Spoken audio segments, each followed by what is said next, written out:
తాకట్లో ఉన్న మీ బంగారాన్ని విడిపించి ఆ రోజు ఆన్లైన్ రేటుకి కొంటాం. Sharma gold company. నమస్కారం, వెల్కమ్ టు సుమన్ టీవీ. నేను గీతాంజలి. మే 12వ తారీఖు మహావైశాఖి పౌర్ణమి చాలా విశేషం అని చెప్తానండి. ప్రత్యేకించి ఆ రోజు పాటించవలసిన నియమాలేంటి, అలాగే ఏమైనా పరిహారాలు ఆ రోజు చేసుకుంటే మంచిదా? ఎందుకంటే వైశాఖ మాసంలో ఈ పౌర్ణమికి చాలా విశిష్టత ఉందని చెబుతారు. ఆ విశేషాలు తెలుసుకుందాం. వివరించేందుకు ప్రస్తుతం మనతో పాటు ఉన్నారు ప్రముఖ జ్యోతిష్యులు బ్రహ్మశ్రీ నందిభట్ల శ్రీహరి శర్మ గురువు గారు. వారితో మాట్లాడదాం. గురుగారు నమస్కారం అండి. వాగర్థావివ సంపృక్తౌ వాగర్థ ప్రతిపత్తయే జగతః పితరౌ వందే పార్వతీ పరమేశ్వరౌ. ఆదిత్యాయ చ సోమాయ మంగళాయ బుధాయ చ గురు శుక్ర శనిభ్యశ్చ రాహవే కేతవే నమః. శృంగేరి జగద్గురు పీఠాధిపతులకి, కంచె పీఠాధిపతులకి నమస్కారములు తెలియజేసుకుంటూ కార్యక్రమాన్ని ప్రారంభిద్దాం.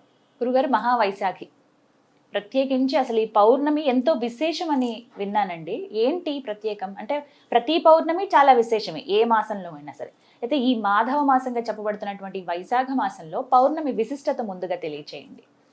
తప్పకుండానమ్మా, మీరన్న మాట మాధవ మాసం అంటే ప్రత్యేకించిది విష్ణుమూర్తికి సంబంధించినటువంటి మాసముగా చెప్పబడింది. ఈ మాసంలో లక్ష్మీనారాయణుని ఆరాధన చేయమన్నది. ముఖ్యంగా మరువము లేదా ధవనముతో కానీ చేస్తే చాలా విశేషము. ధవనముతో చేస్తే ఆ లక్ష్మీనారాయణుడు చాలా ప్రీతికరమ పొందుతాడు. అంతేకాకుండా గ్రీష్మ ఋతువులో ప్రారంభానికి ముందు, ఇది వసంత ఋతువులోని చైత్ర వైశాఖాలు, కానీ గ్రీష్మ ఋతువుకి ముందు వచ్చేటువంటి మాసము అంటే దీని అర్థము ఎండలు బాగా ముదరబోతుంటాయి.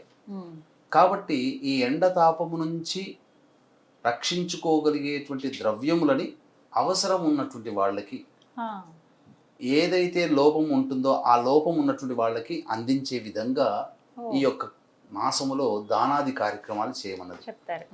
అందుకనే మీకు దానాది కార్యక్రమాలు చేసేటప్పుడు బ్రాహ్మణులకి కానీ అనాథలకి కానీ పట్టు వస్త్రములు దానం చేయాలి, లేదా కాటన్ వస్తువులు. ఎందుకు అనంటే ఎండ వేడి నుంచి ఈ యొక్క వస్త్రములు కాపాడుకోగలదు. అంటే శరీరం మనసు కాస్త ఆనందంగా ఉంటుంది. ఇక రెండవది గంధము దానం చేయాలి. ఇక అన్నిటికంటే ప్రధానముగా ఉదక కుంభము దానం చేస్తారు అక్షయ తృతీయ రోజున, మట్టి కుండలో. అంటే చల్లటి నీరుని ఇంచిన వాళ్ళం.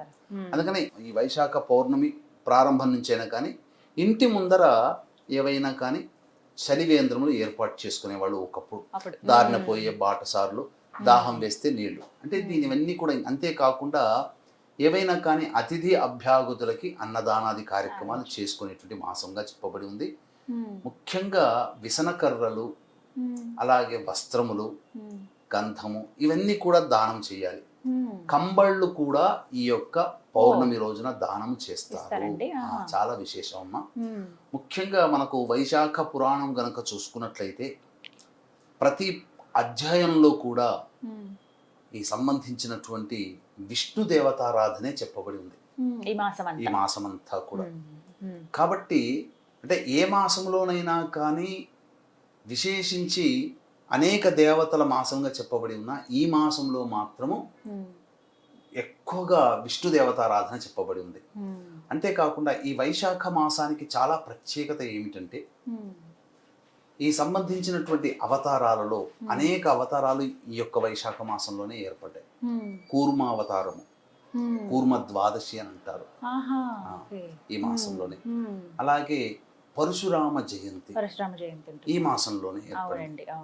ఇక 10వ అవతారంలో ఇప్పుడు మనం పిలుచుకునేటువంటి ఆ 9వ అవతారం, దశావతారాల్లో 9 అవతారాలుగా పూర్ణ బుద్ధుడిగా చెప్పబడి. అసలు ఈ బుద్ధుడు వేరు, అనేక సందర్భాలలో బుద్ధావతారాన్ని ఎత్తాడు విష్ణు భగవానుడు. ఆ బుద్ధుడు వేరు. బుద్ధ అనే అంటే ఏంటంటే జ్ఞానము పొందినటువంటి వ్యక్తి అని అర్థం. కాబట్టి మనకు పురాణాలలో బుద్ధావతారం అనేక సందర్భాలలో విష్ణు భగవానుల వారు ఎత్తారు, అయిపోయాయి. కానీ దశావతారాల్లో 9వ అవతారంగా మనం ఇప్పుడు చెప్పుకునేటువంటి లుంబిని ప్రాంతం వనంలో జన్మించినటువంటి నేపాళీ బుద్ధుడిగా చెప్పుకునే ఆ బుద్ధుని పెట్టారు. ఆ బుద్ధుడు కాదమ్మా.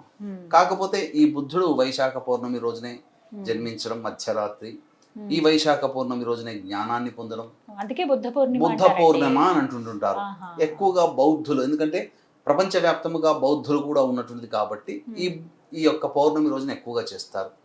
అయితే ఈ విశ్వావసునామ సంవత్సరానికి వచ్చినటువంటి వైశాఖ పౌర్ణమి ప్రత్యేకత ఏమిటంటే ఏ నక్షత్రం అయితే పౌర్ణమి వస్తుందో ఆ నక్షత్రానికి ఆ మాసంగా చెప్పుకునేట్టుగా ఉంటుంది కాబట్టి విశాఖ నక్షత్రము పౌర్ణమిగా వచ్చింది కాబట్టి వైశాఖ మాసం.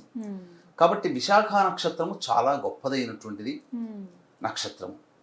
పైగా ఈ సంబంధించినటువంటిది చూసుకున్నట్లయితే నక్షత్రాలలోకెల్లా అధిపతి లాంటిది ఈ విశాఖ నక్షత్రం.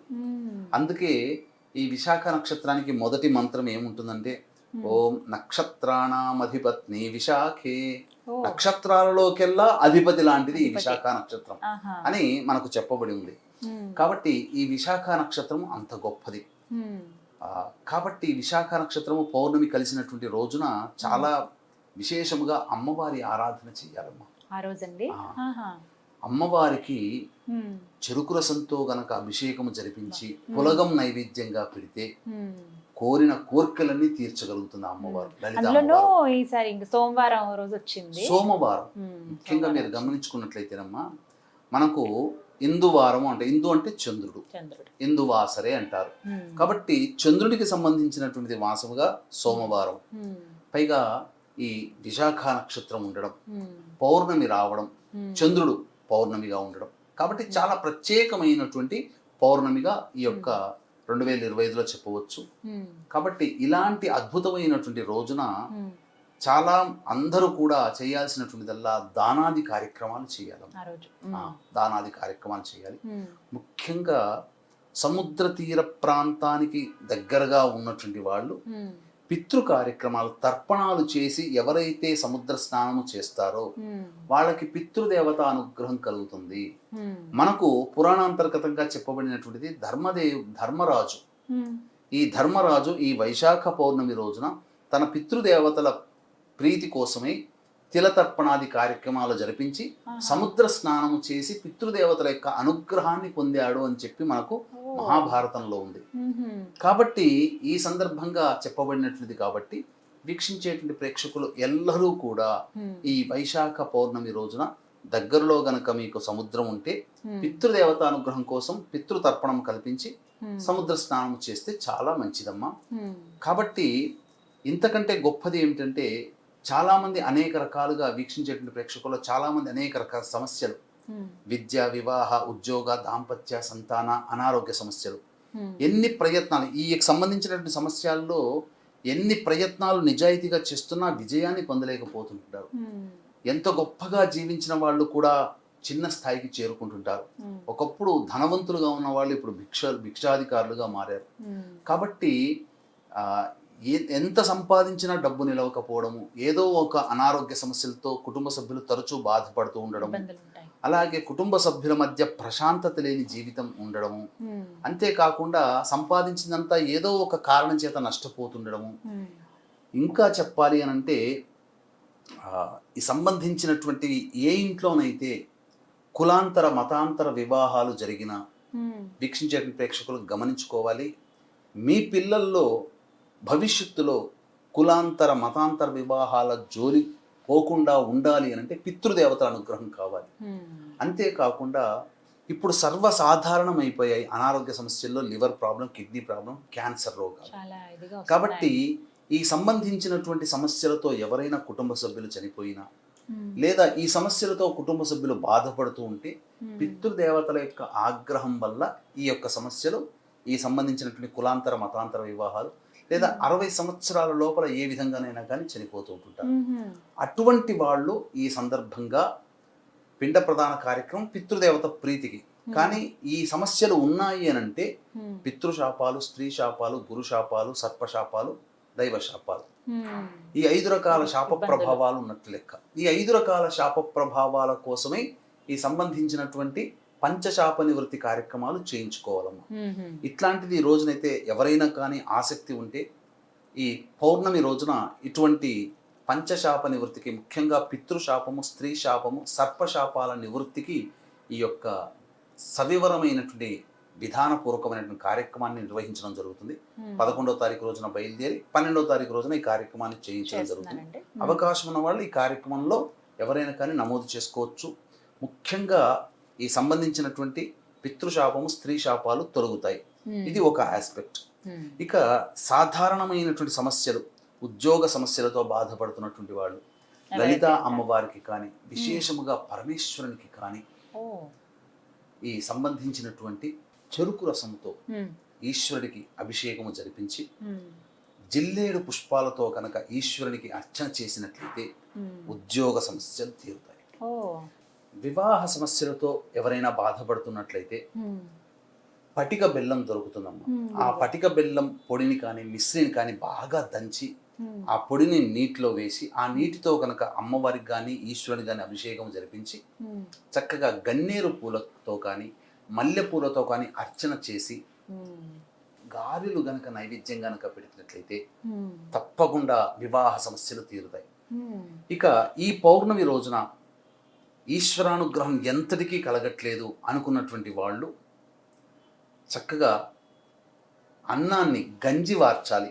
కుక్కర్లో కాకుండా గంజి వార్చి అన్నాన్ని పూలుగా ఉంటుంది కొద్దిగా గోరువెచ్చగా ఉండేంత వరకు ఆరబెట్టి అప్పుడు నమకంతో కానీ లేదా పురుష సూక్తంతో కానీ లక్ష్మీ సూక్తంతో కానీ శివాయ నమః, కనీసం శివాయ నమః అంటూనైనా కానీ ఆ ఈశ్వరునికి కానీ అమ్మవారికి కానీ అభిషేకం జరిపించి తదనంతరం ధూపదీప నైవేద్యాలు ఇచ్చిన తర్వాత అమ్మవారికి కానీ అయ్యవారికి కానీ అన్నంతో అభిషేకం జరిపించిన తర్వాత ధూపదీప నైవేద్యాలు ఇచ్చిన తర్వాత ఆ అన్నాన్ని కుటుంబ సభ్యులు ప్రసాదంగా తీర్చుకోవచ్చు. లేదా చక్కగా ఆ యొక్క అన్నాన్ని తేనెతో కలిపి ఏదైనా పారుతున్నటువంటి నీటిలో గనక వేసినట్లయితే తప్పకుండా వాళ్ళ కుటుంబంలో సకల సౌభాగ్యాలు కలుగుతాయి. ధనపరమైన సమస్యలు కానీ కుటుంబ సమస్యలు కానీ కుటుంబ సభ్యుల మధ్య ఇబ్బందులు లేకపోవడం కానీ అవన్నీ కూడా తొలగిపోయి ఆనందంగా జీవిస్తారు అనడంలో ఏమాత్రం సందేహం లేదు. కాబట్టి ఇటువంటి వైశాఖ పౌర్ణమి రోజున ఈ విధంగా చేయాలి.